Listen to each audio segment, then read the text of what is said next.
Thank you, John. Yeah, okay, I'll focus. I'll stick with this. So yeah, today I would like to, together with Yonatan Sanz Perl, who's been introduced kindly by John as well, I will talk on a topic titled Network-Based Perturbations in Whole Brain Modeling Paradigms. No, this, this one. Yes, so just to briefly motivate this work, so in our lab we use whole brain modeling that can come in many different forms, which I'll get to later. But we do it in the context of perturbation as a hope that it could lead to a translational clinical context. And in my work and in Yonatan works, we in this context of this presentation want to focus on network perturbations together with Neuroelectrics, which is a company based in Barcelona that provides real transcranial electrical stimulations, stimulation solutions, optimizations to deliver home-based stimulations for patients with neuropsychiatric or neurological disorders. So what I mean by network-based perturbation. So traditionally in the lab or in the context of many perturbations, we focus on node perturbations. So traditionally in our case, we would use exhaustive search whereby we perturb different nodes and try to see what the response of this perturbation is in driving a certain recovery. Here the recovery often would be reflected, for example, in some sort of quantification or description of spatial temporal activity of a healthy population. So really the paradigm is to perturb and see how much we can drive with this perturbation a recovery to a healthier state. Here in this context, we want to kind of flip it around a bit and go from a nodal to network perturbation, as we believe that that might be, from the computational sense, less computationally heavy and perhaps more effective. And so we really going from a node by node perturbation to really perturbing a profile of nodes, as you can, I guess, rather than pointing my finger pointing there. So we're doing a network perturbation or attempting to. So what this in a sense means is that if we have, say, if we have a functional activity in our parcellation, choice of parcellation, then we have number of nodes and their activity, and really we are changing the coordinate system to a network space. And what this essentially means is that we can we can sort of describe a spatial patterns that have some functional similarity and their propagation in time. And very often the way we choose these, the number of networks is based on the ability to reconstruct the data. So given the reconstruction, we sort of choose the Parsemunian description of our information in this network space. So in terms of the types of representations we can have, latent space representations, traditionally you'll be familiarized with resting state networks, which are a very common way of representing functional codependency of brain activity. But it's just one choice. Recently, there is a work trying to connect structural information to functional information through the methods of harmonic modes, for example. And that's just to say that there are different ways how one can end up with this latent space representation. In the context of this talk, I would like to focus on the autoencoders, which is that one in green, where sort of there are some added values in the context of the populations that we are looking at in this context, Alzheimer's disease, where we, through this decomposition, we sort of preserve the nonlinearities of our data and preserve valuable interactions of the networks in this latent representation, which as I show in a bit, are relevant for encoding different brain states. So the outline is, I hope to motivate it that perhaps going a network, perturbing networks might be a good way of going forward.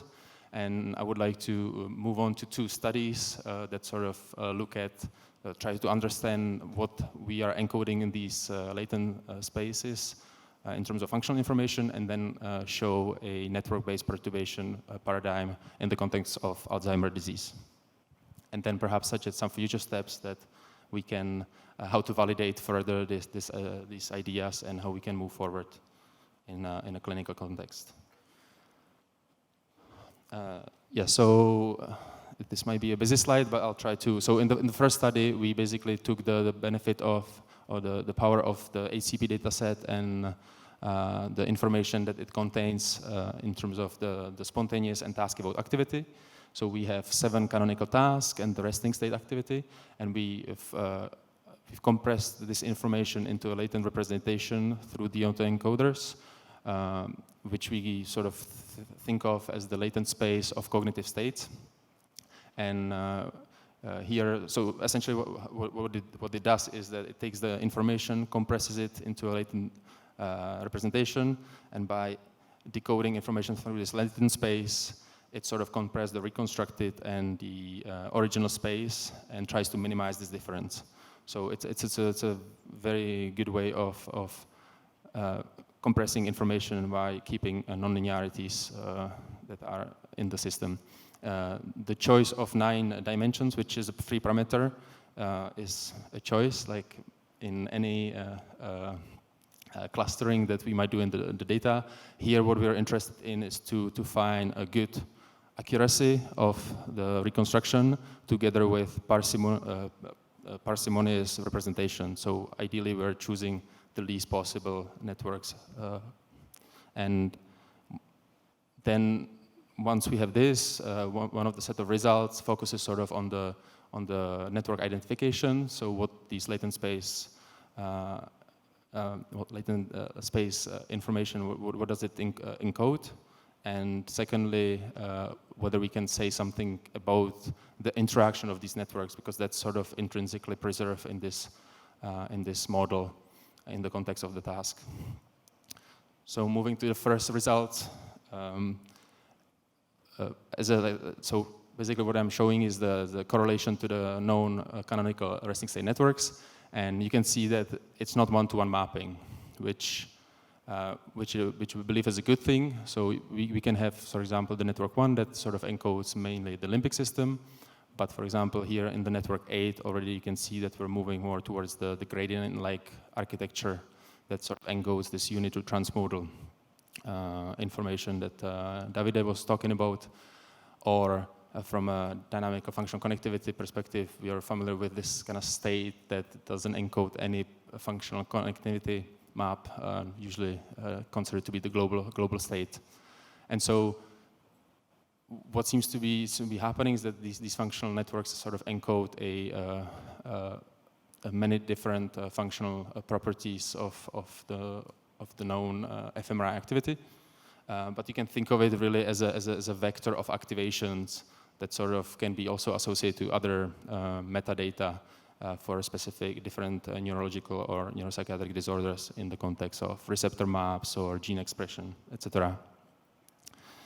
And when we look at, and so one thing that is very important is that it's just not the spatial relationship that matters, but it's the interaction, the dynamic interaction between these networks that we believe encodes the information.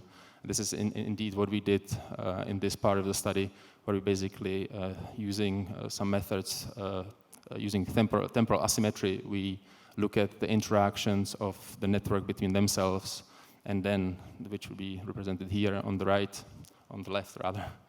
And by using those as features, we try to classify the information and whether they are descriptive of the different tasks that we have, as shown here, where we show that we can, with a high accuracy, based on these features, reconstruct the 7 canonical tasks, whereas it's not the case when we shuffle the networks or when we classify the information in the original space. Moving to the study 2, we sort of use this representation as a way to move towards a clinical population here in the context of Alzheimer's disease, where we have patients with mild cognitive impairment and Alzheimer's disease, and sort of play the same game of encoding the information of the patients to a compressed space of, in this case, 13 dimensions, and this has been done through this iterative optimization. And this is where we really did the perturbation. So here we're talking about whole brain models in the context of this network, deep network architecture. And so what we're interested in, again, and it goes back to the context of the paradigm that we are doing in the lab, and that is we try to perturb and drive the system towards what you might call a healthier or optimal brain state. And that's usually defined here in blue by some spatial temporal feature of the activity of a healthy population.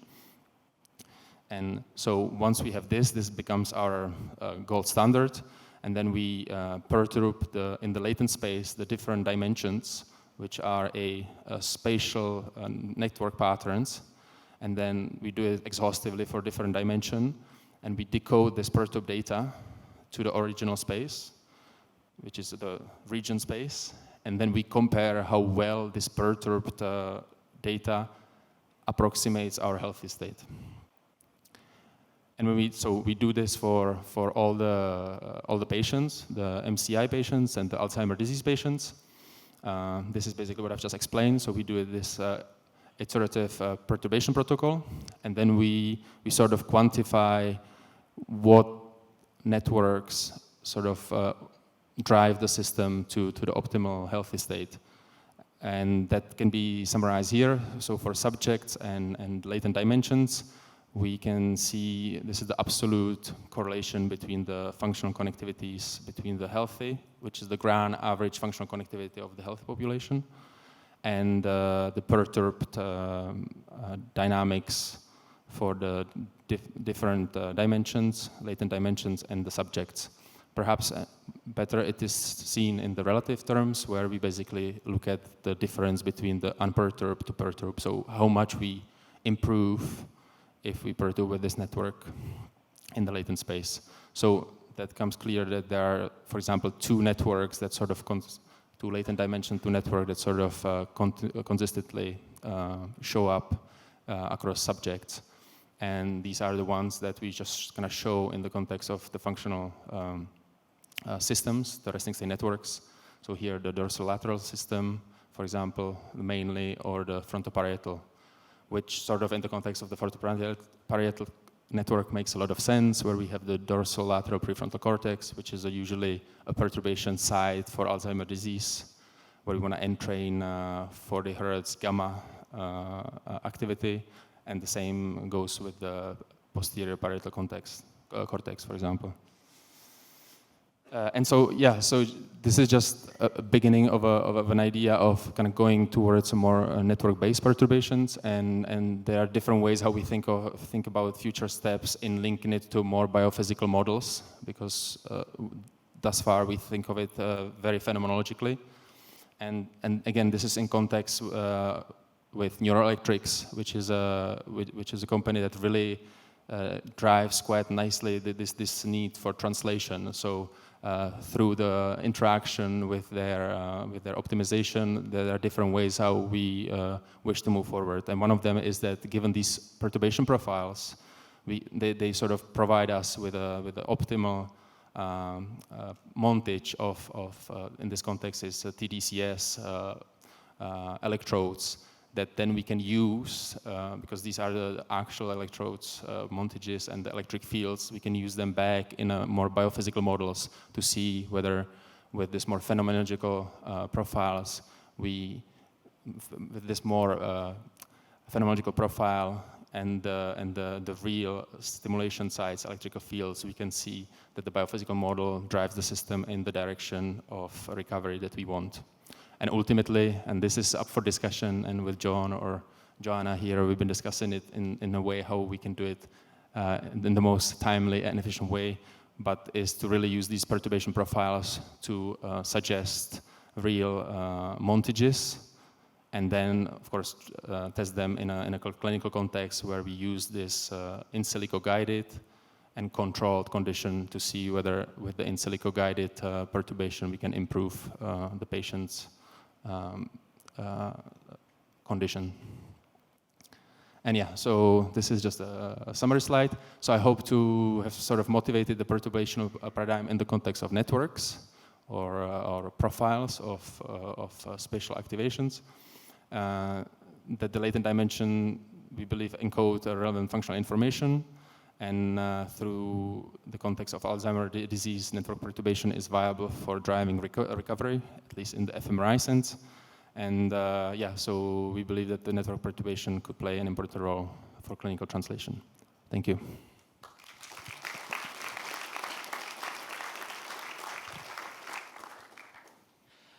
Thank you, Jakob. I think we can do a kind of switch over if Soran, you wanna get set up, and then we can take one question that we have on the app here. So Jakob, question for you.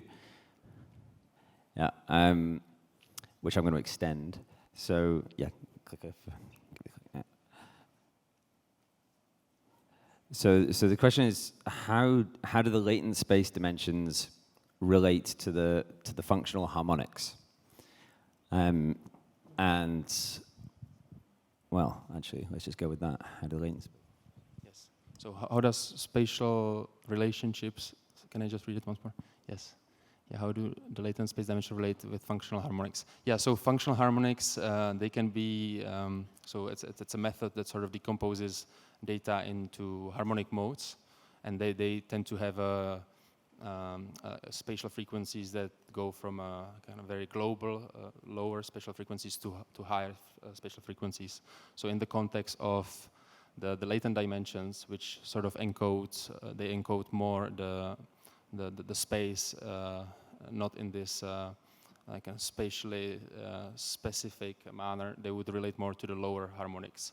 So, for example, the functional gradient of Daniel Margulis, the first principal component of unity transmodal organization, would be perhaps reflected in the functional, or it is in fact reflected in the functional harmonics. I believe is the second one. So there will be an overlap in the lower spatial frequencies. Yes, thank you. Round of applause again.